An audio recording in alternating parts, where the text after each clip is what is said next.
All right, here's our I can statement. I can use a protractor to measure angles in degrees. I can also distinguish between angle measurement and length measurement, okay? So what does that mean? I can use this protractor. Now, this is a different protractor than the one you're going to use today. Let me just get that out of the way right now. I forgot to bring home with me the smaller protractors that you have, so I have to use my daughter's protractor, okay?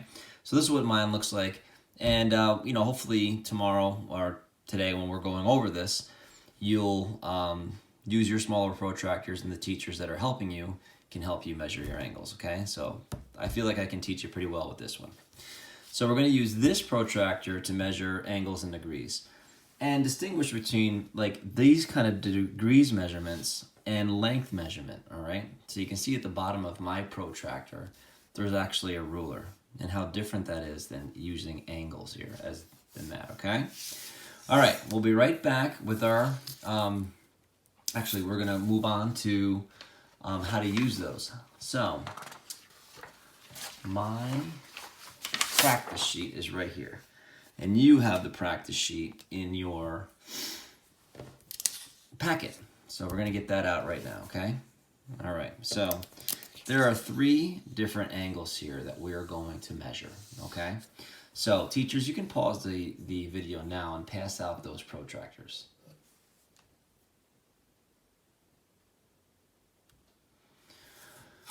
Great, so you should have the protractors by now. And again, this was the one that I'm gonna use, all right? Now, I know my protractor has this little hole right here, and that's where I'm gonna put the vertex of my angles. You see how these angles here come out this way and this way? They may have a common endpoint here, all right? So to use this, your protractor doesn't have a hole in it. It just has like a little plus sign there. So you need to line up your vertice of your angle right exactly where those lines cross, okay? So when I do this, so let's do this angle D first, okay? Let me center this on the screen, make the bottom line nice and flat, and I'm gonna ask myself, even before measuring this angle, is this an acute angle, a right angle, or an obtuse angle? If you said this was an acute angle, you'd be right. And the reason is because it's less than a right angle. And we know that right angles, if I look at my right angle tool here, all right, it's definitely less than a right angle, right? It goes behind the card. So I know that my measurement needs to be less than 90 degrees because we know that a right angle is 90 degrees, okay? So we're gonna get your protractor out, and you're gonna line up this little vertice right here, exactly where your lines cross. I have a little hole, but where your lines cross. Now the bottom ray of your angle needs to line up exactly where your bottom line is right here. Okay, you see how that works? Take mine out, you got this little line here, and close up of mine, see my line right there? I gotta overlay those, make sure they match up perfect. So that's what I'm gonna do. Do that like that, good. Now, as I look at this, I can see that my angle, this top ray, this line, comes right up through. Let me zoom down on that real quick for you so you can see. Comes right up through there. This 60 and the 120. And a lot of kids ask me, well, which numbers do I use? Do I measure the top, this 120 up here, or 60? And these are degrees, just so you know, okay? These are 60 degrees is 120 degrees. And the answer here is that we know that the angle is an acute angle, so we know it's less than 90 degrees, so it's less than 90, all right? So you see how there's a 90 up top here and a 90 in the bottom? Well, if I go less than 90, okay, there's my 60. Do you see how it goes higher up here? Right, it gets higher. 120 is more than 90. There's no way it could be 120 degrees because I know this is an acute angle. So my answer here is 60 degrees. That's my angle. That's my measurement of that angle is 60 degrees, okay?